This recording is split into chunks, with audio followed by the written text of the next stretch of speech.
अज्ञैव गुणान् दोषं मया दृष्ट्वानपि स्वकात् धर्मं सन्तर्यो यः सर्वान् मां भजते सचोत्तमम्। इह बाच्य आगे कहवार राय कही कृष्ण परमात्मन साध्य সার। তো সেখানেও প্রভু বললেন ইহ বাচ্য আগে कहवार রায় কহে স্বধর্ম ত্যাগ এই সাধ্য সার। বলছেন প্রভু স্বধর্ম ত্যাগ এই সাধ্য সার। কেন বলছেন আজ্ঞৈব গুণান দেশান মায়ান বিষ্ণুনাপি সকান ধর্মান সন্ত্যার্য যহ সর্বান মাম ভজতে সচৌক্যমহ ভগবান বলেছেন ভাগবত। এই জন্য বলছেন স্বধর্ম ত্যাগ এই সাধ্য সার। ভগবান উদ্ধবকে বলেছিলেন এই কথা। কি বলছেন? বলছেন উদ্ধব বেদ আদি ধর্মশাস্ত্রে আমি যা যা বলেছি, বেদ আদি ধর্মশাস্ত্রে আমি যা যা বলেছি, বলছেন তার দোষ গুণ সম্যক রূপে অবগত হয়ে, সম্যক রূপে অবগত হয়ে কেউ যদি সেই সমস্ত ত্যাগ করে, সে যদি সেই সমস্ত কিছু ত্যাগ করে আমার ভজনা করে, আমার ভজনা করে, তাহলে সেই উদ্যম হবে। আমি বেদাদি ধর্মশাস্ত্রে যা যা উপদেশ করেছি সব কিছু বাদ দিয়ে যদি শুধুমাত্র আমার ভজনা করে সচৌক্যম, তবে এই উত্তম সচৌক্যম ভগবান বলছেন, ভগবানের চোখে উত্তম কে? ভগবান বলছেন সচৌক্যম, সেই হচ্ছে উত্তম। তো এখানে বলছেন উত্তম কে? এই সচ, এই চর মধ্যে আছে সব লুকিয়ে। এই চ মানে কে? সেই উত্তম কাকে বলেছেন? ভগবান। ভগবানের চোখে উত্তম কে? বলছেন ভগবানের চোখে উত্তম হচ্ছেন সেই যিনি গুণগুলো বলছেন এখানে। ভগবান নিজে বলেছেন এই উত্তম কারা? ভগবানের চোখে উত্তম কে হবেন? বলছেন যার মধ্যে এই গুণগুলো থাকবে সেই হচ্ছে উত্তম। কে কি? প্রথম বলছেন কৃপালু। কৃপালু, অকুতদ্রোহ, তিতিক্ষু। ওই যে তিতিক্ষু, ওই যে সেই কপিল ভগবান বলেছিলেন মাকে, সাধুকে, আমি যে সাধু সঙ্গ করবো তো সাধু চিনব কি করে? সেখানে কপিল ভগবান বলেছিলেন তিতিক্ষবহ কারুণিকঃ সুহৃদঃ সর্বদেহিনাম অজাত শত্রবঃ সাধবঃ সাধু ভূষণঃ। বলছেন মা এই গুণ যার মধ্যে আছে সেই হচ্ছেন সাধু। তিতিক্ষবহ কারুণিকঃ সুহৃদঃ সর্বদেহিনাম, তো ওইগুলো সব এখানেও আছে। ভগবান বলছেন কি? যিনি কৃপালু, অকৃতদ্রোহ, তিতিক্ষু, সত্যসার, অসুয়া শূন্য, সম, সর্ব উপকারক, কাম দ্বারা যার চিত্ত অক্রুদ্ধ, যিনি বাহ্য ইন্দ্রিয় নিগ্রহশীল, যিনি বাহ্য ইন্দ্রিয় নিগ্রহশীল, কমল চিত্ত, সদাচার সম্পন্ন, অকিঞ্চন, অনিহ, মিতভূক, শান্ত, স্থির, ভগবৎ চরণ শরণাপন্ন, মুনি, অপ্রমত্য, গম্ভীর আত্মা, ধৃতিমান, বিজিত সর্বগুণ, অমানি, মানব, দক্ষ, মৈত্র, কার্মিক, সচ উত্তম। এই গুণ যার মধ্যে আছে, এই সমস্ত গুণ যার মধ্যে আছে, সেই ভগবানের কাছে উত্তম। এত গুণের কথা বলেছে, এই গুণ ওই এক কথায় বলতে গেলে ওই জড়ভরত ছাড়া সম্ভব নয়। এই যে গুণের কথা বলেছেন জড়ভরত ছাড়া কোনোদিন সম্ভব নয়। এই যে সমস্ত গুণের কথা বলেছেন এখানে, তো বললেন এই গুণ যার মধ্যে আছে সে ভগবানের কাছে উত্তম। তো বলছেন কি বললেন? আজ্ঞাইব গুণান দোষান, আমি যা যা আজ্ঞা করেছি, যা যা উপদেশ করেছি সব ত্যাগ করুক। সব ত্যাগ করে যদি শুধুমাত্র আমার শরণাগত হন সে উত্তম হবেন। কিন্তু ভগবান আরো একটি বলছেন, রামরায় আরো উদ্ধৃতি গীতার শ্লোক দিয়ে বলছেন, প্রভু গীতায় যে ভগবান বলেছেন, কি বললেন, সর্বধর্মান পরিত্যাজ্য মাম একম শরণম ভজঃ অহংত্যম সর্ব পাপেভ্যো মোক্ষয়িষ্যামি মা শুচঃ। কি বললেন? সর্বধর্মান পরিত্যাজ্য। ভগবান গীতায় অর্জুনকে বলেছেন সব ধর্ম সমস্ত কিছু ত্যাগ করে দাও। তো সেই জন্য রামরায় বললেন স্বধর্ম ত্যাগই সাধ্যসার। কারণ ভগবান ভাগবতেও বলেছেন, গীতাতেও বলেছেন অর্জুনকে। তো এই জন্য বললেন স্বধর্ম ত্যাগ সাধ্য সার। কিন্তু বলছেন এখানে ভগবান যে কথা বলেছেন, স্বধর্ম ত্যাজিলও আমার শরণ, তুমি সমস্ত ধর্ম ত্যাগ করে আমার শরণ গ্রহণ করো। আমরা এইটুখানি শব্দ গ্রহণ করি, সেটি হচ্ছে সর্বধর্ম পরিত্যাজ্য, মানে সব ধর্ম ত্যাগ করো। ত্যাগের পরে যে কথা বলেছেন, আসল কথা তো পরে বলেছেন, কিন্তু আমরা এইটুখানি সবাই জানি, সর্বধর্মান পরিত্যাজ্য, সব ধর্ম তিনি ত্যাগ করতে বলেছেন। কিন্তু তারপরে কি বলেছেন? বলছেন কখন ত্যাগ করবে সর্বধর্ম? বলছেন সর্বধর্ম ত্যাগ তখন করবে যখন তুমি আমার অনন্য শরণগত হতে পারবে। সর্বধর্মান পরিত্যাজ্য মাম একম শরণম ব্রজ। বলছেন যখন শুধুমাত্র আমাকে শরণাগত হতে পারবে, শুধুমাত্র যখন আমাকে শরণাগত হতে পারবে, তুমি তখন সমস্ত ধর্ম ত্যাগ করতে পারো, তাতে তোমার কোনো অসুবিধা হবে না। কিন্তু আমরা ওই ত্যাগ করার কথা বলেছে, ত্যাগ করে বসে থাকি, শরণাগতি আমাদের মধ্যে নেই। শরণাগতি বড় কঠিন ব্যাপার। ভগবান বললেন যে শরণাগত হতে হবে। যদি তুমি আমার শরণাগত হও তাহলে আমি তোমাকে রক্ষা করব, তাহলে তোমার কোনো ভয় নেই। যদি তুমি আমার শরণাগত হয়ে যাও, এই জন্য বললেন সর্বধর্ম তেজিলও আমার শরণ রক্ষিব তোমারে আমি সদা সর্বক্ষণ। আমি সদা সর্বক্ষণ আমি তোমাকে রক্ষা করব। সব তুমি ত্যাগ করে দাও। দিয়ে কি করতে হবে? আমার শরণাগত হতে হবে, আমার শরণাগত হতে হবে। এই শরণাগতি কি আগে জানতে হবে। ধর্ম ত্যাগ করার আগে শরণাগতি জানতে হবে। শরণাগতি কি? শরণাগতি কি? তো শরণাগতি 6 প্রকারের আছে। শরণাগতি কি কি? আনুকূল্যেন সংকল্প প্রতিকূল্যস্য বিবর্জনম রক্ষিষ্যতি বিশ্বাস গোত্রিত্যে বরণম ত্বথা আত্মনিক্ষেপে কার্পণ্যম ষড়বিধা শরণাগতি। বললেন এই শরণাগতির 6টি লক্ষণ কি কি? আনুকূল্যেন সংকল্প প্রতিকূল্যস্য বিবর্জনম রক্ষিষ্যতি বিশ্বাস গোত্রিত্যে বর্ণম তথা আত্মনিক্ষেপ কার্পণ্যম ষড়বিধা শরণাগতি। ধর্ম ত্যাগ করার আগে এই 6 বিষয় সম্পর্কে সম্পূর্ণ রূপে আগে জানতে হবে। সম্পূর্ণ রূপে যখন ধারণা হবে তখন তুমি ধর্ম ত্যাগ করতে পারো। আগে শরণাগত হতে হবে। তো শরণাগত আমরা কি করে হব? এখানে তার কথাই বললেন। শরণাগতির লক্ষণ কি? শরণাগতির 6টি লক্ষণের কথা বলেছেন এখানে। কি বললেন? আনুকূল্যেন সংকল্প। আনুকূল্যেন সংকল্প মানে কি? বলছেন আমি তোমার অনুকূল থাকবো।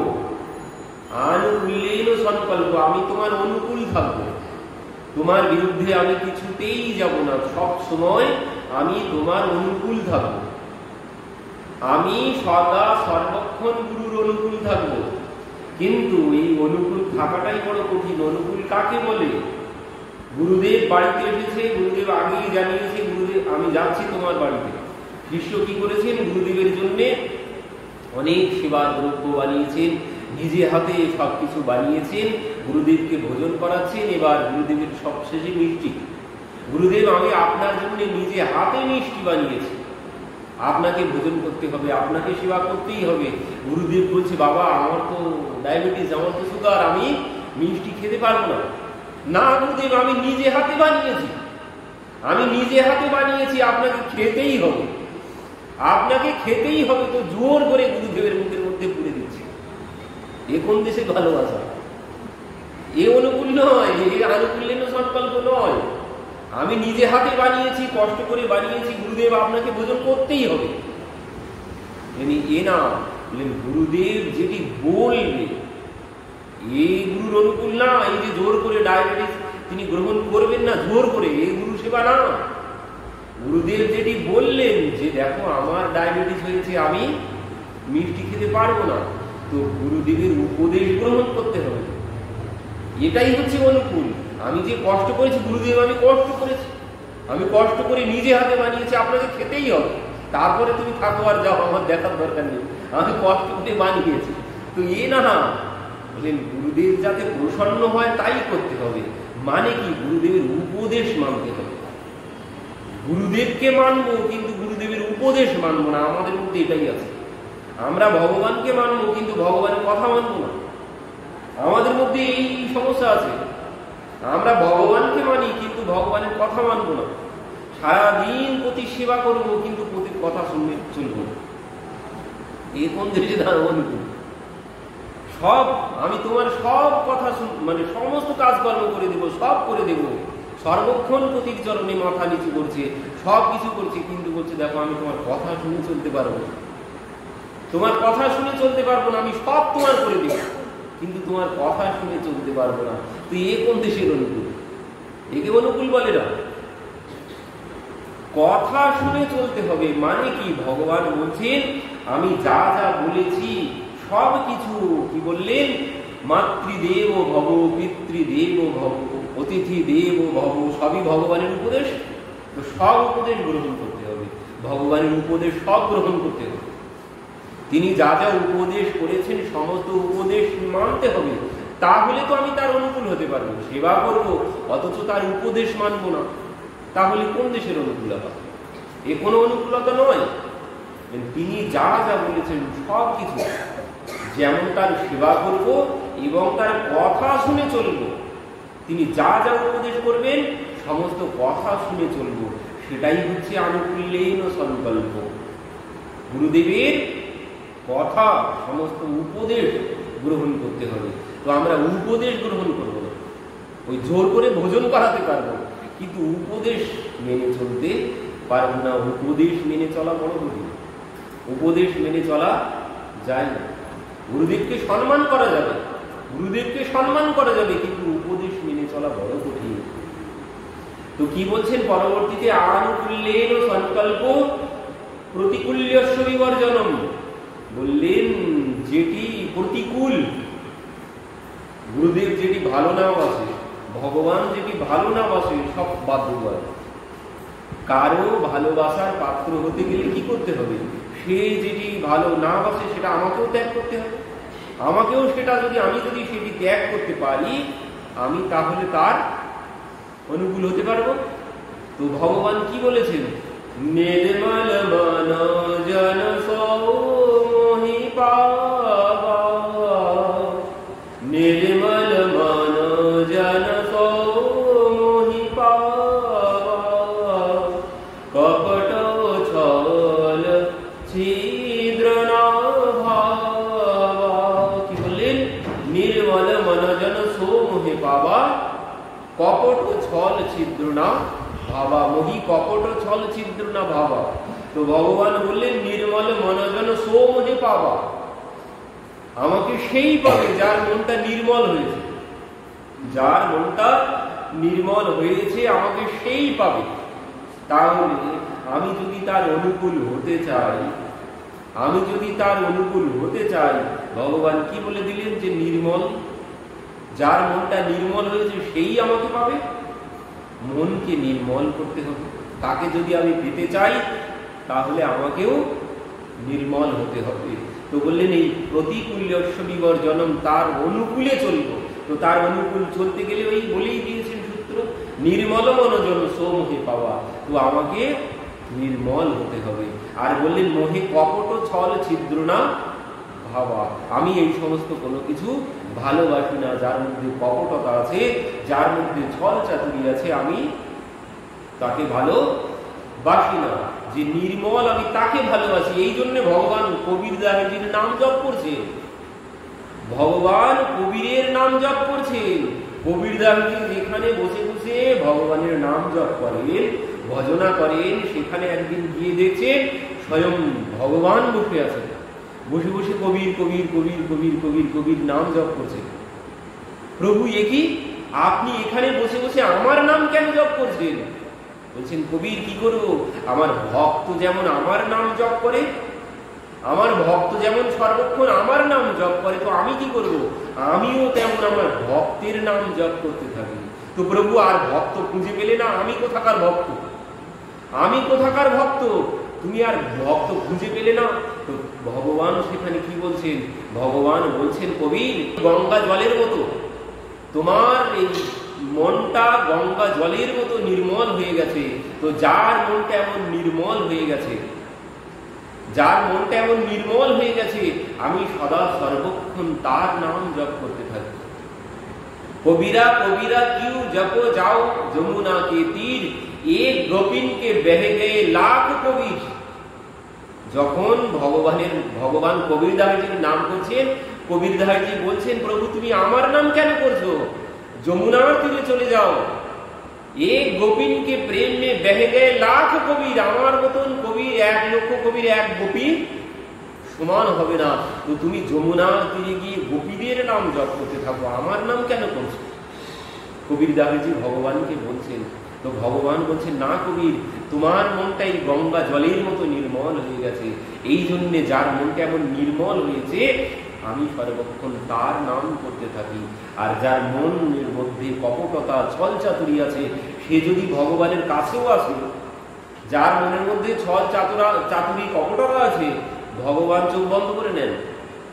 যার মনের মধ্যে ছল চাতুরি কপটতা আছে, সে যদি মন্দিরে আসে, সে যদি ভগবানের কাছেও আসে, ভগবান চোখটা বন্ধ করে থাকেন, না হলে অন্যদিকে ফিরে থাকবেন। পুতনা এসেছিল না, পুতনা এসেছেন সঙ্গে সঙ্গে চোখ বন্ধ করে দিয়েছেন। সূর্পনখা এসেছেন, একবারও সূর্পনখার দিকে তাকাননি, সূর্পনখার দিকে একবারও ফিরে তাকাননি। সূর্পনখা বলছেন প্রভু আমি খুঁজে তো কাউকে পেলাম না বিবাহ করার মতো যোগ্য, তো তোমাকে পেয়েছি, তুমি আমাকে বিবাহ করো। তো সেখানেও সীতাই চিতায়ে কদি প্রভু বাতা, সীতা দেবীর দিকে তাকিয়ে প্রভু বলে দিলেন যে দেখো তুমি যেমন কুমারী আছো, তেমন আমার ভাই কুমার আছে, তুমি আমার ভাইয়ের কাছে চলে যাও, আমার ভাই তোমাকে বিবাহ করবে। তার দিকে একবার ফিরে তাকানো। তো বলছেন যার মন নির্মল হয়েছে, যার মন নির্মল হয়েছে সেই ভগবানকে পেতে পারবেন। তো এই জন্য বললেন আনুকূল্যেন সংকল্প প্রতিকূল্যস্য বিবর্জনম। তো মন নির্মল করতে হবে অনুকূল হতে গেলে। আমি যদি ভগবানের অনুকূল হতে চাই তাহলে মনটাকে আগে নির্মল করতে হবে, প্রতিকূল সব বাদ দিতে হবে। প্রতিকূল কি, ওই ছল চাতুরি কপটতা সব বাদ দিতে হবে। দিলে বললেন এর নাম হচ্ছে প্রতিকূলস্য বিবর্জনম। প্রভু তুমি যেটা ভালো না বাসো আমিও সেটা সব ত্যাগ করে দেব, এর নাম হচ্ছে প্রতিকূলস্য বিবর্জনম। সমস্ত প্রতিকূল বিষয় বাদ দেব প্রভু, তুমি যা ভালো না বাসো আমিও সেগুলো একটাও ভালো বাসবো না। সেই দোষ যদি আমার মধ্যে থাকে তাহলে সেগুলো আমি খুব শীঘ্রই ত্যাগ করব।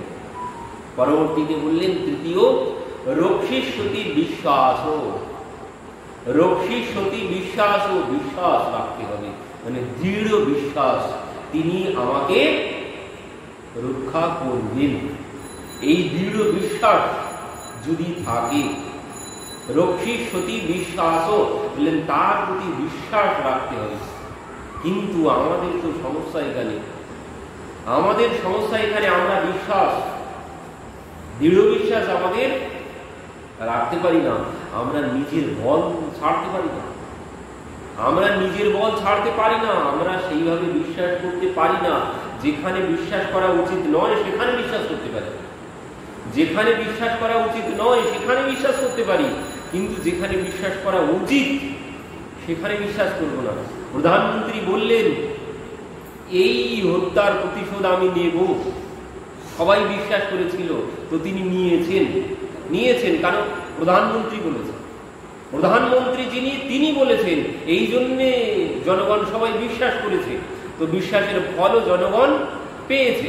তো প্রধানমন্ত্রী যিনি দেশে আর যিনি জগতের মালিক, যিনি জগতের মালিক তিনি বলছেন তার কথাই আমাদের বিশ্বাস নেই। দেশের প্রধানমন্ত্রী বলছেন তার কথা বিশ্বাস করছি, ফলো আমরা পেয়েছি, কিন্তু যিনি জগতের প্রধানমন্ত্রী, যিনি জগতের মালিক, তিনি বলছেন আমরা বিশ্বাস করতে পারছি না। অনন্যশ চিন্তয়ন্তু মাম ये জনঃ পর্যুপাসতে তেষাং নিত্যাভিযুক্তানাং যোগক্ষেমং বহাম্যহম। আমি তোমার সমস্ত দায়ভার গ্রহণ করব। হাজার হাজার বছর আগে থেকে বলে এসেছেন তিনি, কিন্তু আমাদের বিশ্বাস আছে না, আমরা বিশ্বাস করতে পারি না। এই কথার প্রতি আমাদের বিশ্বাস নেই। আমরা কোম্পানির লোক এলে বিশ্বাস করব। একটা পলিসি করুন, আপনি বেঁচে থাকলে কি মরে গেলেও আপনার কোনো চিন্তা নেই, আপনার যুগক্ষেমং সব আমরা বহন করব।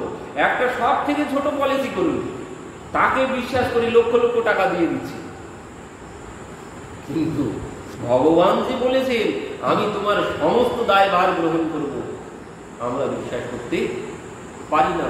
যেখানে বিশ্বাস করা উচিত নয় সেখানে করি, যেখানে বিশ্বাস করা যায় না সেখানে করি।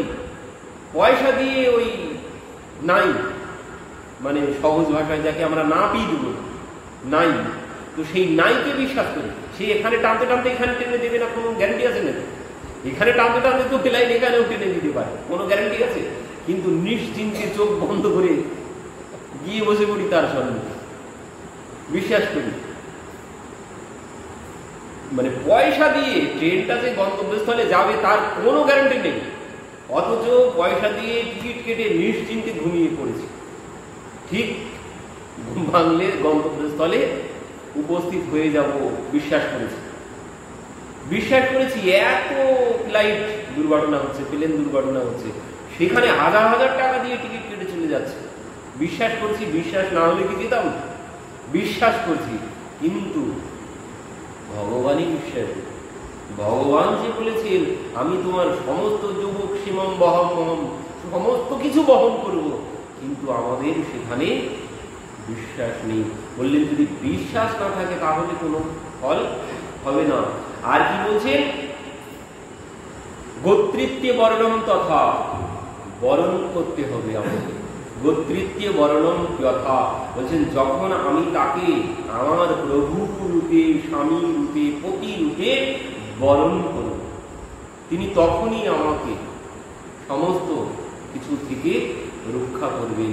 যদি আমি বরণ না করি, যতই পাকাপাকি দেখা দেখি কথাবার্তা সব হয়েছে, কিন্তু দায়িত্ব কিন্তু আমার এখনো এলো না আমার হাতে। সমস্ত কথাবার্তা সব কমপ্লিট হয়ে গেছে, সব কিছু হয়ে গেছে, কিন্তু যতক্ষণ না ওই কন্যার পিতা হাতে হাত দিয়ে দিচ্ছে ততক্ষণ কিন্তু আমার দায়িত্ব না, ততক্ষণ আমার দায়িত্ব না। কন্যার দায়িত্ব আমার না, পত্নীর দায়িত্ব এখনো আমার আসেনি। তাই 2 বছর আগে 5 বছর আগে কথাবার্তা সব পাকাপাকি হয়ে থাকলেও দায়িত্ব আমার এখনো আসেনি। যখন আমার হাতে হাত দিয়ে দেবে তার পিতা, তখন যখন আমার হাতে হাত দিয়ে দেবে তখন তার সমস্ত দায় দায়িত্ব সব আমার। আর তাকেও কি করতে হবে? আমার সমস্ত কথা শুনে তাকে চলতে হবে।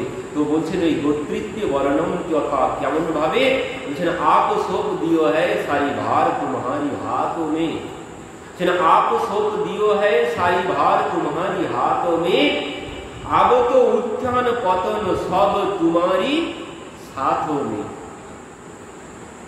একজন কন্যার ঠিক এমন শরণাগতি প্রয়োজন যে সব পিতা আমাকে তোমার হাতে দিয়ে দিয়েছে, এবার আমার যা কিছু সব তোমার হাতে, উত্থান পতন সুখ দুঃখ সব তোমার হাতে। তো ওইভাবে যখন আমিও ভগবানের কাছে শরণাগত হতে পারবো, সব ভার মানে গোত্রিত্বে বর্ণম তথা বরণ করে নেব তাকেও জগৎপতি রূপে। আমি যখন জগৎপতি রূপে তাকে বরণ করে নেব যে প্রভু সমস্ত ভার আমি তোমার হাতে দিয়ে দিলাম, আমার উত্থান পতন সব তোমার উপরে, তুমি যেভাবে চালাবে আমি সেভাবেই চলব। আর কি বলছেন? আত্মনিক্ষেপ। আত্মনিক্ষেপ কি বলছেন? সম্পূর্ণরূপে আত্মসমর্পণ। যেভাবে ওই কাষ্ঠ বা ঘাস, শুকনো ঘাস বা শুকনো কাষ্ঠ যেমন জলে, নদীর জলে যদি কোনো শুকনো কাষ্ঠ পড়ে তো সে তো ওই স্রোত যেভাবে যাবে ওইভাবেই চলতে থাকবে। তার কোনো চেষ্টা আছে? তার কোনো চেষ্টা নেই। স্রোত তাকে যেভাবে নিয়ে যাবে সে সেইভাবে চলতে থাকবে। তো ওইভাবে তার মধ্যে কিন্তু কোনো বল নেই। শুকনো কাষ্ঠের মধ্যে কোনো বল আছে? কোনো বল নেই। তো অমন শুকনো কাষ্ঠের মতো নিজেকে জলের উপরে সমর্পণ করে দেওয়া যায়। শুকনো কাষ্ঠের মতো তো নিজেকে, ওই মানে শুকনো কাষ্ঠ মানে তার মধ্যে আর কোনো সত্তা নেই। তো নিজের সত্তা সব, নিজের সত্তা সমস্ত কিছু সম্পূর্ণরূপে এক হাত দিয়ে না, এক হাত দিয়ে ডাকলে হচ্ছে না। যতক্ষণ না সম্পূর্ণরূপে ডাকলেন ততক্ষণ ভগবান রক্ষা করতে এলেন না। তো সম্পূর্ণরূপে সমর্পণ হতে হবে। নিজের কোনো সত্তা থাকবে না, নিজের কোনো বল থাকবে না। এইভাবে যদি সমর্পিত হতে পারি। আর কি বললেন? কার্পণ্যম। কার্পণ্যম, কার্পণ্যম মানে হচ্ছে ওই ছোট। কার্পণ্যম মানে নিচু, নিচু হতে হবে। ছোট যদি না হতে পারি শরণাগতি হবে। নিজেকে যদি ছোট না ভাবতে পারি, নিজেকে যদি বড় ভাবো, তাহলে কোনো ফল হবে না। এই জন্য মহাপ্রভু বলেছেন, তৃণাদপি সুনিচেন তরুণীব সহিষ্ণুনা অমানীন মান দেন কীর্তনীয় সদা হরি। বলছেন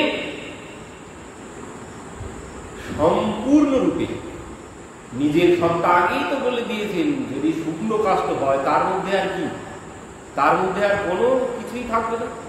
তো ওই জন্য ওই শুকনো কাষ্ঠের মতো বললেন, ওই শুকনো ঘাসের মতো মাথা কিছুতেই উঁচু হবে না। তৃণাদপি সুনিচেন তরুণীব সহিষ্ণুনা অমানীন মান দেন কীর্তনীয় সদা হরি। বলছেন তিনি কেমন হবে?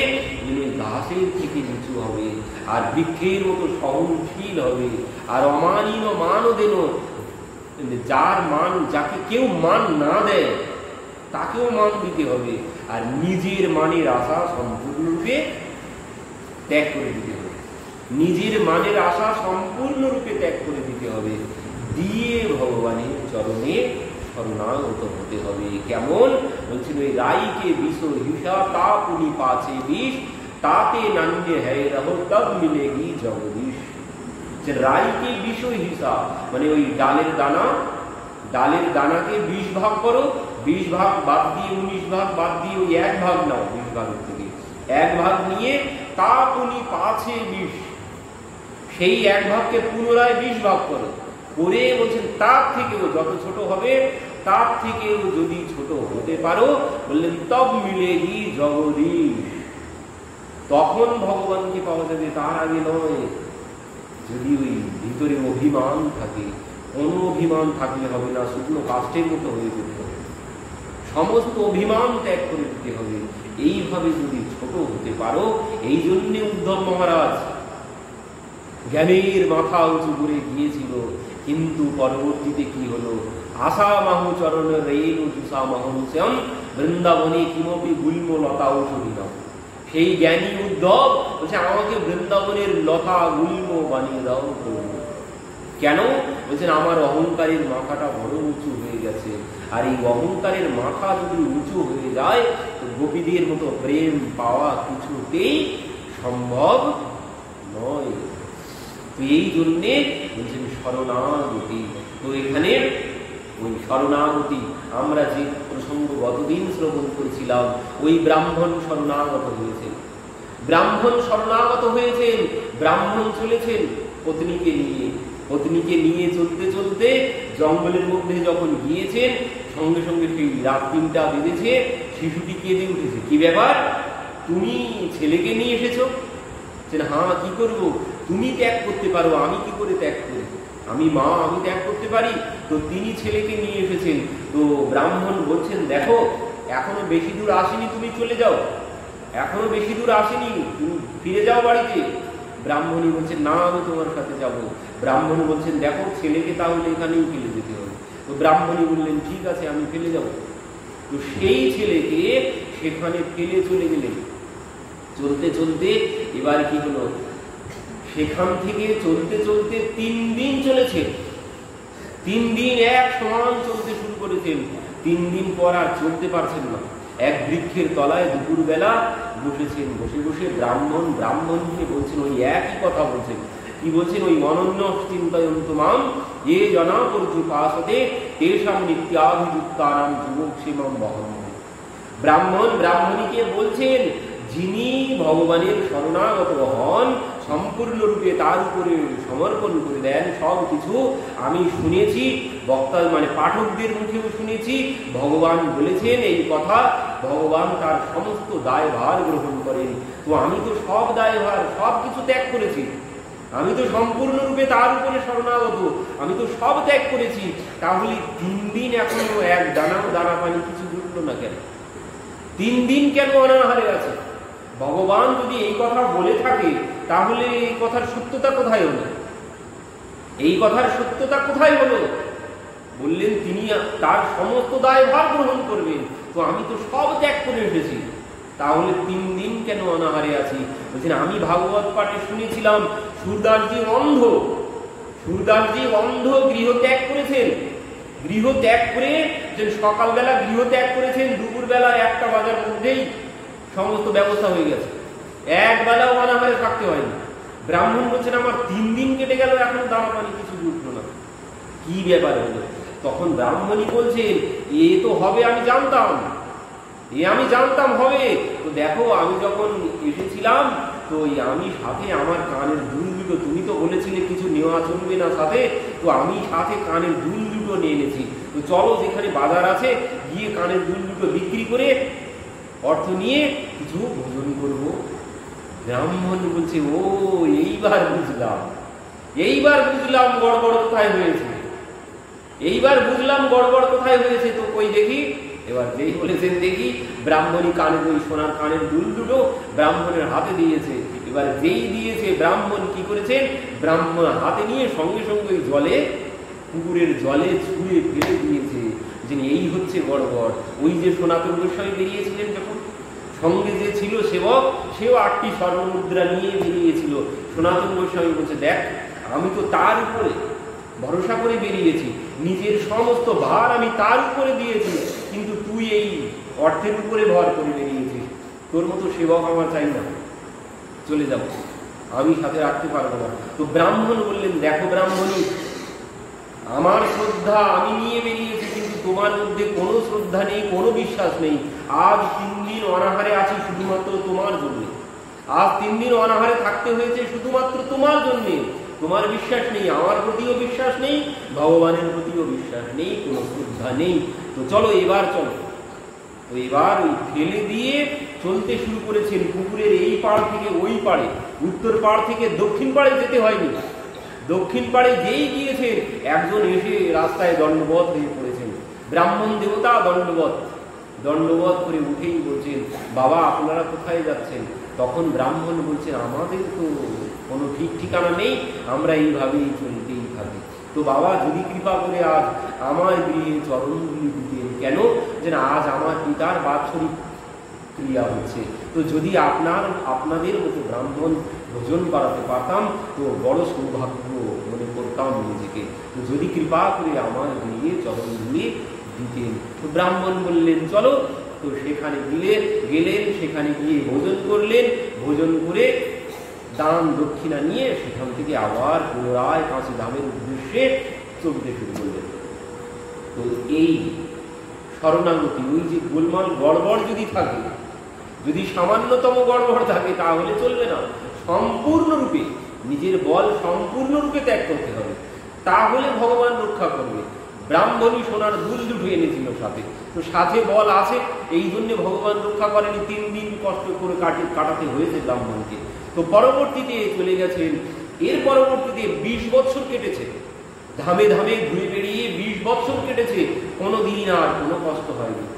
ভগবানের নাম করেছেন, তাদের সব ঠিকঠাক মতো চলে গেছেন। 20 বছর পর ব্রাহ্মণী একদিন সন্ধ্যাবেলা বসে বসে কাঁদছে। কি ব্যাপার ব্রাহ্মণী কাঁদছো কেন? তখন ব্রাহ্মণী বলছেন যে, দেখো, আজ বড় ছেলেটার কথা মনে হচ্ছে, আজ ছেলেটার কথা বড় মনে হচ্ছে। তো ব্রাহ্মণ বলছে, তাই যদি হয় তো চলো, যদি খুব মনে পড়ে তো চলো, দেখে আসি। কোথায়? যে ছেলেকে যেখানে রেখে এসেছিলাম। মানে হ্যাঁ চলো না। ব্রাহ্মণের মধ্যে বিশ্বাস আছে, তার ভগবানের প্রতি বিশ্বাস আছে, এই বিশ্বাসে ব্রাহ্মণীকে বলছেন চলো, যেখানে ছেড়ে এসেছিলাম ছেলে আছে কি না গেছে কি হয়েছে সেখানে গেলেই জানতে পারবো। তো বলছেন 20 বছর পরে এখন গেলে কি করে জানবো?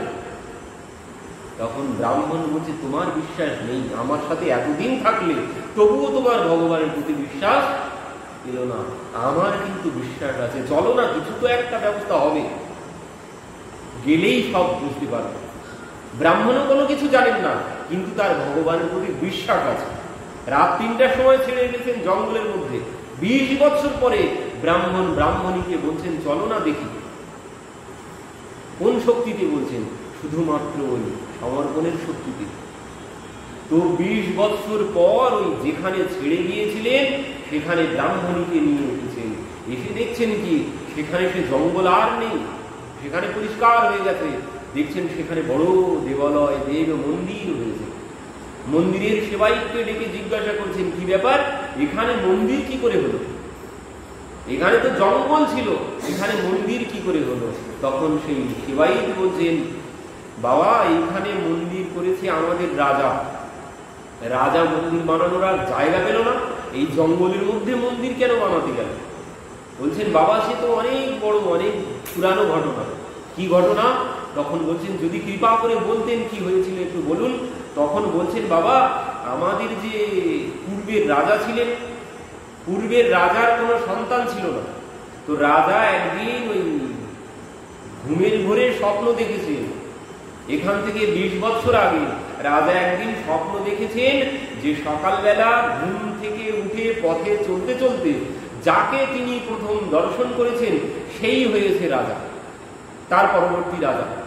তার কোনো সন্তান নেই, তো তার ভাবনা তো ওটাই যে আমার পরে রাজা কে হবে, আমার পরে রাজা কে হবে, এই চিন্তা করতে করতে ঘুমিয়েছেন। তো স্বপ্ন দেখছেন যাকে প্রভাতে পথ চলতে চলতে যাকে প্রথম দর্শন করেছেন সেই হয়েছে তার পরবর্তী রাজা। এই স্বপ্ন দেখা মাত্রই সঙ্গে সঙ্গে রাজার ঘুম ভেঙে গেছে, রাজা উঠে পড়েছেন, উঠেই চলতে শুরু করেছে। এবার ওই চলতে চলতে চলতে চলতে ওই ব্রাহ্মণ ব্রাহ্মণী ওই যে ছেলেকে জঙ্গলের মধ্যে ছেড়ে এসেছিল ওই ছেলেকেই রাজা দর্শন করেছেন। ওই দর্শন করে ওই 2.5 বছরের শিশু তাকেই রাজা নিয়ে চলে গেলেন। রাজা ভাবলেন এই তাহলে ভগবানের ইচ্ছা, এই হবে আমার পরবর্তী রাজা। তো সেই শিশুকে এই রাজা মানুষ করেছে। রাজা মানুষ করার পর রাজা যখন বৃদ্ধ হয়ে গেছেন এই ছেলে হয়েছে রাজা। বলছেন আমাদের যিনি নূতন রাজা তিনি বানিয়েছেন এই মন্দির। ব্রাহ্মণ ব্রাহ্মণীকে বলছেন ব্রাহ্মণী কিছু বুঝতে পারলে? ব্রাহ্মণী বলছেন আমার মাথায় ঠিক গেল না। তো বলছেন ঠিক আছে। মন্দিরের পূজারীকে বলছেন তো আমাদের রাজাকে দর্শন করা যাবে কি করে, দর্শন কি করে পাবো রাজার? তো পূজারী বাবা বলছেন বাবা আপনাদের কোনো চিন্তা করতে হবে না, আমাদের রাজা প্রত্যহ মন্দিরে আসেন সন্ধ্যাবেলা, প্রত্যহ সন্ধ্যাবেলা মন্দিরে আসেন প্রণাম করতে, তো এখানে বসুন দর্শন হয়ে যাবে। এবার ব্রাহ্মণ ব্রাহ্মণী বসে আছেন, রাজা এসেছেন, তার সেবা মানে রাজার সেবকরা রাজার সাথে আছেন। রাজা মন্দিরে প্রণাম করলেন, করে যত দর্শনার্থী ভক্তবৃন্দ ছিল সবাইকে রাজা ওই দান দক্ষিণা করতে শুরু করেছেন, বস্ত্র অর্থ সম্পদ আদি দান করছেন। তো সবাইকে লাইন দিয়ে দাঁড় করিয়ে দিয়েছেন, সবাইকে রাজা দান করছেন। তো এনাদের 2 জনকে ওই লাইনে দাঁড় করিয়ে দেওয়া হয়েছে, এনারা 2 জন লাইনে দাঁড়িয়ে গেছেন, রাজা সবাইকে দান করছেন। দান করতে করতে যখন ওই ব্রাহ্মণ ব্রাহ্মণীর কাছে এসেছেন, ব্রাহ্মণ ব্রাহ্মণী 2 হাত থেকে দান গ্রহণ করেছেন, করে এবার ব্রাহ্মণ ব্রাহ্মণীকে জড়িয়ে ধরে হাউ হাউ করে কাঁদছেন। ব্রাহ্মণ ব্রাহ্মণীকে বলছেন এই দেখো তোমার ছেলে, এই দেখো আজ রাজা হয়েছে, আমার মতো ভিখারি ব্রাহ্মণ, ভিখারি ব্রাহ্মণের ছেলে আজ রাজা হয়ে গেছে। সম্ভব? আমি পারতাম আমার ছেলেকে রাজা বানাতে, আমি পারতাম আমার ছেলেকে রাজা বানাতে। বলছেন আমি যদি 20 জন্ম ধরেও চেষ্টা করতাম আমার দ্বারা সম্ভব নয়, কিন্তু আজ আমার মতো ভিখারির ছেলে রাজা হয়েছে। দেখো কিসের জন্যে? শুধুমাত্র এই শরণাগতির, শুধুমাত্র শরণাগতির জন্যে। যদি শরণাগত কেউ হতে পারেন তাহলে ভগবান তার দায় ভার এখনো বহন করে। কিন্তু আমাদের গোলমাল ওই শরণাগতিতে, আমরা নিজের বল কিছুতেই ছাড়তে পারবো না। ব্রাহ্মণের মতো নিজের বল কিছুতেই ছাড়তে পারবো। এই জন্যে ভগবান আমাদেরকে রক্ষা করতে আসেন না। যখন এমন ভাবে শরণাগত হতে পারবো, ঠিক তিনি রক্ষা করবেন। তো পরবর্তীতে বললেন এই কার্পণ্যম মানে নিজুতা, নিজের অভিমান সব ত্যাগ করতে হবে। সব থেকে বড় এই সমস্যা এটাই, নিজের অভিমান ত্যাগ করা বড় কঠিন, আমরা পারি না। বলছেন সেই হনুমানজির মতো, যিনি সমস্ত মান হনন করেন তিনি হচ্ছেন হনুমান। যিনি সমস্ত মান হনন করেন, কোন মান যার মধ্যে নেই, তিনি হচ্ছেন হনুমান। আর মান যদি থাকে সেবা করা যাবে না, মান যদি থাকে তাহলে সেবা করা যাবে না। সেবা তখনই করা যাবে, সেবক তখন হতে পারবো হনুমানজির মতো, যখন আমার মধ্যে সমস্ত মান আমি ত্যাগ করতে পারবো, কোনো অভিমান থাকবে না, সম্পূর্ণরূপে নিচু। অন্যকে মান দেব কিন্তু নিজের মানের কোনো আশা থাকবে না, যেমন ভাবে হনুমানজির মধ্যে ছিল। হনুমানজি যখন ফিরে এসেছেন লঙ্কা থেকে যখন ফিরে এসেছেন, সবাই তো হনুমানজি খুব জয় জয়কার করছে। হনুমান, কেউ যে কর্ম করতে পারবো না, তুমি সেই কর্ম করলে। লঙ্কায় চলে গেলে তুমি এখান থেকে এক লাফে, লঙ্কায় গিয়ে তুমি মায়ের সংবাদ এনেছো। সবাই হনুমানজির জয় জয়কার করছে। হনুমানজি বলছে না না, আমি যাইনি। হনুমান, তুমি তো এক লাফে চলে গেলে লঙ্কায়, গিয়ে মায়ের সন্ধান এনে দিয়েছো প্রভুকে। হনুমানজি বলছে না, আমি এনে দিইনি, আর আমি লাভ দিয়েও যাইনি। তোমরা সবাই ভুল দেখেছো, আমি লাভ দিয়ে যাইনি। তাহলে হনুমান তুমি গেলে কিভাবে? বলছেন আমি গিয়েছিলাম, আমি যাওয়ার সময় প্রভু আমাকে জাহাজ দান করেছিল, আমি সেই জাহাজে করেই গিয়েছি। কোন জাহাজে করে? বলছেন আমি গিয়েছি ওই প্রভু মুদ্রিকা মেলিমুখ মাহি, প্রভু যে মুদ্রিকা দিয়েছিল ওই মুদ্রিকার জাহাজ। কারণ ওই প্রভুর যে বিশ্বাস করে এত সবাই ছিল, প্রভু কাউকে দেয়নি, সবাই তো খুঁজতে বেরিয়েছে মাকে, কিন্তু প্রভু কাউকে কোনো কিছুই দেয়নি। কিন্তু প্রভু বিশ্বাস করে আমার হাতে মুদ্রিকা দিয়েছে। তো বললেন ওই মুদ্রিকার জাহাজে করে আমি চলে গেছি। প্রভুর কর্মে এই কথা গেছে। হনুমান যখন বলছেন আমি করিনি এই কথা, আমি এই কর্ম করিনি, প্রভু আমাকে জাহাজ দিয়েছিল, আমি সেই জাহাজে করে গিয়েছি, তখন প্রভু এসেছেন। কি বলছো হনুমান, তুমি এত বড় কর্ম করলে আর করে বলছো তুমি করনি? হনুমানজি প্রভুর চরণে পড়েছেন, প্রভুর চরণে পড়ে বলছেন হ্যাঁ প্রভু, আমি করিনি, আপনি আমাকে জাহাজ দান করেছিলেন, তাই আমি গিয়েছিলাম লঙ্কায়। আমি যাব কোন শক্তিতে? আমার যাওয়ার শক্তি নেই। তখন বলছেন হনুমান জিকে এবার প্রভু বলছেন, তাহলে হনুমান যদি আমি তোমাকে পাঠাই, ঠিক আছে আমি পাঠিয়েছি, আমি জাহাজে পাঠিয়েছি, তুমি গিয়েছো, তো হনুমান তুমি ওই লঙ্কা কেন পুড়িয়ে এলে? আমি তো বলিনি লঙ্কা পুড়িয়ে আসার কথা। তখন হনুমানজি বলছেন না প্রভু, সব তুমিই বলেছো, আমি কখন বললাম? তখন হনুমানজি বলছেন প্রভু আমি যখন মায়ের কাছে গিয়েছিলাম, আমি তখন দেখলাম সেখানে একজনকে ডেকেছিল, ত্রিজটা নাম রাক্ষসী, এক রাম চরণের রতি নিপুণ। ভগবানের চরণে তার প্রেম আছে, ত্রিজটা। তো সেই ত্রিজটা কি বলছে? ত্রিজটা সবাইকে বলছেন আমি একটা স্বপ্ন দেখেছি। কি স্বপ্ন? মাকেও বলছেন, মায়ের সম্মুখে এসে কি বলছেন? স্বপ্নে বানর লঙ্কা জারি, জাত ধান সেনা সব মারি। যেন আমি স্বপ্ন দেখেছি। কি স্বপ্ন? যেন আমি স্বপ্ন দেখেছি একটা বানর এসেছে, আর সেই বানর সব লঙ্কা পুড়িয়ে শেষ করে দিয়েছে। হনুমান যে এই কথা শুনতে পেয়েছে, হনুমান যে এই কথা যখন শ্রবণ করেছেন, শুনেই ভাবছেন প্রভু তো এই কথা বলেনি আমাকে, এই কথা তো প্রভু আমাকে বলেনি, যে আমাকে তিনি এই লঙ্কা পুড়িয়ে ভস্ম করার কথা তো প্রভু বলে দেননি। তাহলে এ কি করে বলল? এই ত্রিজটা কি করে বলল? তখন হনুমানজি বলছেন, পরবর্তীতে সেই ত্রিজটা কি বলছেন? ইহ স্বপ্ন মেয়ে কাহু পুকারি, হয়ে এ সত্য জ্ঞায়ে দিন চারি, যে এই স্বপ্ন আমি দেখেছি 3-4 দিনের মধ্যেই সত্য হবে, 3-4 দিনের মধ্যেই লঙ্কা পুড়ে সব ভস্ম হয়ে যাবে। ত্রিজটা বলছেন মায়ের সম্মুখে বসে বসে। তখন হনুমানজি ভাবছেন গাছের উপরে বসে বসে, এ তো, কারণ উনি ভক্ত, ত্রিজটাই মায়ের ভক্ত, ওখানে প্রভুর ভক্ত। তো এই জন্যে হনুমানজি ভাবছেন ভগবান যে কথা বলান, ভগবান তার ভক্তের মুখেই বলেন। ভগবান নিজে বলেন না, ভগবান যা বলার তার ভক্তের মুখ দিয়েই বলিয়ে দেন। তো ত্রিজটা প্রভুর ভক্ত, তো প্রভু হয়তো তাড়াহুড়ো করে বলতে ভুলে গেছে, তুই এই ভক্তের মুখ দিয়ে আমাকে উপদেশ করে দিলেন।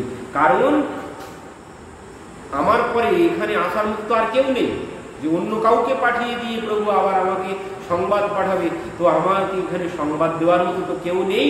তো প্রভু ভক্তের মধ্যেই প্রেরণা দিয়ে ভক্তকে দিয়েই বলিয়ে দিয়েছে। ভক্তের বাণী হচ্ছে ভগবানের বাণী। হনুমানজি বিচার করে দেখলেন 3-4 দিনের মধ্যে আর কারো পক্ষে এখানে আসাও সম্ভব নয়, তো প্রভুই বলেছেন এ কথা, ত্রিজটার কথা নয়, স্বয়ং প্রভু বলিয়েছে তার মুখ দিয়ে। আর এই কর্ম আমাকেই প্রভু করার জন্যেই বলেছেন।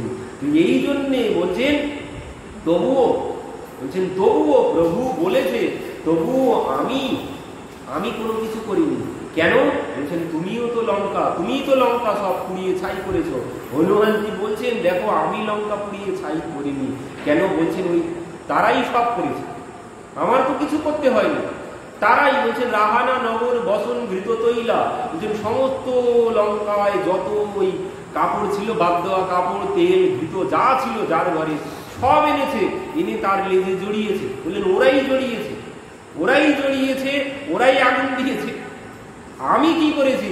আমি শুধু প্রাণ বাঁচানোর ভয়ে ছুটেছি, তো আমি কোনো কিছু করিনি। এখানে যা করিয়েছেন প্রভুই করিয়েছেন, আমার দ্বারা কোনো কিছু হয়নি। তো বলছেন যে ওই হনুমান, তো তুমি ফিরে এলে কি করে? যাওয়ার সময় না হয় প্রভু জাহাজে গেলে, তো তুমি ফিরে এলে কি করে? মা জাহাজ দিয়েছে। কোন জাহাজ? বলছেন মা তার চূড়ামণি খুলে দিয়েছে, সেই জাহাজে করে আমি চলে এসেছি। আর এই কথা শ্রবণ করেই প্রভু গিয়ে হনুমানকে বুকে জড়িয়ে ধরেছেন। নিজের মান, তিনি কোনো অভিমান নিজের কাছে কোনো কিছু রাখেন না। হনুমানজি বলছেন সব যা করেছি সব প্রভু করিয়েছেন, আমার দ্বারা কোনো কিছু হয়নি। এইভাবে ভগবানের অর্পণ করতে হবে সবকিছু, এইভাবে সবকিছু ভগবানে অর্পণ করতে হবে, এইভাবে তার উপরে সমর্পিত হতে হবে, তাহলেই তার প্রিয় হওয়া সম্ভব, তার আগে সম্ভব নয়। তো কৃষ্ণে কর্মার্পণ সাধ্য সার। তো কর্ম অর্পণ কখন হবে? আগেই আমরা গতদিন আলোচনা করেছি, কর্ম অর্পণ কিন্তু কর্ম করার আগে হবে, কর্ম করার পরে কর্ম অর্পণ হবে না। কিভাবে অর্পণ হবে না? আগে তো সংকল্প হবেই, সংকল্পের পর ওই নিজেকে দাসের আসনে বসাতে হবে, ভগবানকে প্রভুর আসনে বসাতে হবে। আর এই সংকল্প করতে হবে, প্রভু আমি তোমার দাস, তুমি যেভাবে করাবে আমি সেভাবেই করব, আমার কোনো কিছু করার নেই। এইভাবে যদি করি তাহলে কর্ম অর্পণ হচ্ছে। কিন্তু আমরা বুঝি কর্ম করার পরে কর্ম ভগবানে অর্পণ করব, আমরা বুঝি কর্ম করার পরে কর্ম ভগবানে অর্পণ করব, কর্ম হয়ে যাওয়ার পর আর কোনোদিন ভগবানে অর্পণ হবে না। অর্পণ করতে গেলে আগে এই শর্ত পালন করতে হবে, নিজের সমস্ত অভিমান ত্যাগ করতে হবে। এই যে মন্দির হয়েছে, এই যে জগন্নাথ মন্দির হয়েছে, দীঘায় যে জগন্নাথ মন্দির হয়েছে, এই মন্দির কি হলো? এই মন্দির কিভাবে তৈরি হয়েছে? এই মন্দির কিন্তু ভগবানে অর্পণ হয়নি। ও যতই জগন্নাথকে বসাই না কেন, এই মন্দির কোনোদিন জগন্নাথে অর্পণ হয়নি। কেন হয়নি? কারণ এই মন্দির গোড়ায় কি ছিল?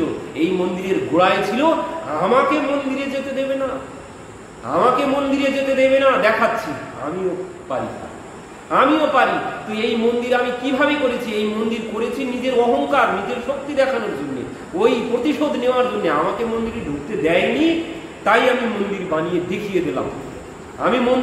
দেখিয়ে দিলাম, আমাকে মন্দিরে ঢুকতে দেয়নি কেন? তো এই দেখিয়ে দেওয়ার জন্য নিজের শক্তি জাহির করার জন্য মন্দির বানিয়ে জগন্নাথ বসিয়েছি, ও যতই করি না কেন ও কিন্তু ভগবানের অর্পণ হয়নি। যতই জগন্নাথের সেবা হোক না কেন কোনোদিন ভগবানের অর্পণ হবে না, কারণ এর গোড়ায় ছিল নিজের অভিমান, নিজের অহংকার। এই অহংকার নিয়ে বানিয়েছি, বলছেন এই কর্ম কোনো দিন ভগবানের অর্পণ হবে না। ভগবানের অর্পণ করতে গেলে আগে নিজেকে দাসের আসনে বসাতে হবে, তাকে প্রভুর আসনে বসাতে হবে। এইভাবে যদি করতে পারি যে প্রভুর সুখের জন্যে, প্রভুর সুখের জন্যে, কৃষ্ণ সুখৈক তাৎপর্যময়ী সেবা, ভগবানের সুখের জন্যে। এখানে আমি প্রথম থেকেই ভেবেছি ওই নিজের শক্তি দেখানো, অপমানিত হয়েছি, সেই অপমান বোধ থেকে আমি বানিয়েছি আমার শক্তি দেখানোর জন্য। এ কোনোদিন জগন্নাথের অর্পণ হওয়া সম্ভব নয়। কর্ম কোনোদিন এইভাবে অর্পণ ভগবানের অর্পণ হয় না কোনোদিন। ভগবানের অর্পণ করতে গেলে আগে ওই ভাব নিয়ে আসতে হবে, নিজের ভিতরের সব কিছু ত্যাগ করে দিতে হবে। ভগবানের সুখের জন্য বানাচ্ছে, এই ভাবনা নিয়ে যদি বানানো হয় তাহলে সেই কর্ম, সেই মন্দির ভগবানের অর্পণ হতে পারে। আর যদি তো সম্পূর্ণ অহংকার দিয়ে তৈরি হয়েছে, এখানে কোনোদিন এইভাবে কর্ম কোনোদিন ভগবানের অর্পণ হয় না। ভগবানের অর্পণ করতে গেলে সব কিছু অভিমান ত্যাগ করতে হবে, করে নিজেকে দাস ভাবতে হবে, তাকে প্রভু ভেবে যদি আমি কর্ম করি তাহলে সেই কর্ম ভগবানের অর্পণ হওয়া সম্ভব। তার আগে নয়। বললেন কৃষ্ণে কর্মার্পণ সাধ্য সার, প্রভু এতেও বললেন এহ বাহ্য আগে কহ, আর এতেও হবে না। কর্ম কেন অর্পণ করছি? কর্ম অর্পণ করছি এই জন্যে, কারণ ওই সমস্ত কর্মের ফল থেকে মুক্ত হওয়ার জন্য। মানে ওই কৃতম কর্ম শুভম অশুভম অবশ্যমেব ভক্তব্যম, কৃতম কর্ম শুভম অশুভম, তোমাকে অবশ্যই ভোগ করতে হবে তোমার কর্মের সমস্ত ফল। তাই ভালো করি আর খারাপ কর্ম করি, সমস্ত কর্মের ফল তোমাকে ভোগ করতে হবে। তো বললেন এই কর্ম যে অর্পণ হচ্ছে, এ কেন অর্পণ করলাম? যে এই কর্মফল ভোগ করবো না তাই কর্ম অর্পণ করলাম, তো এতে কোনো কিছু হবে না। তো বললেন ওই শরণাগতি, যদি শরণাগতি হয় তাও বললেন এখানে একেও তিনি বাহ্য বলে দিয়েছেন, কারণ এর পেছনে ওই নিজে ভগবান বলেছেন যে আমি তাকে রক্ষা করব, তো আমাকে তিনি রক্ষা করবেন এই আশা নিয়ে আমি সব সমর্পণ করে দিলাম, এই কথা নিয়ে আমি সমর্পণ করে দিলাম। আমি কেন ভগবানের সমর্পিত হলাম? যে আমি যদি ভগবানের সমর্পিত হয়ে যাই তাহলে তিনি আমার সমস্ত দায়ভার গ্রহণ করবেন, সেই জন্য আমি সমস্ত কিছু সমর্পণ করলাম ভগবানের। এই জন্য বললেন মহাপ্রভু এতে হবে না, কারণ এর মধ্যে ওই নিজের আশা লুকিয়ে আছে যে আমি সব অর্পণ করে দিলে তিনি আমার দেখভাল করবেন, তিনি আমার সমস্ত দায়ভার গ্রহণ করবেন। তো এই জন্য মহাপ্রভু বললেন ও সমর্পণেও কোনো কিছু হবে না, আগে যদি বলো কিছু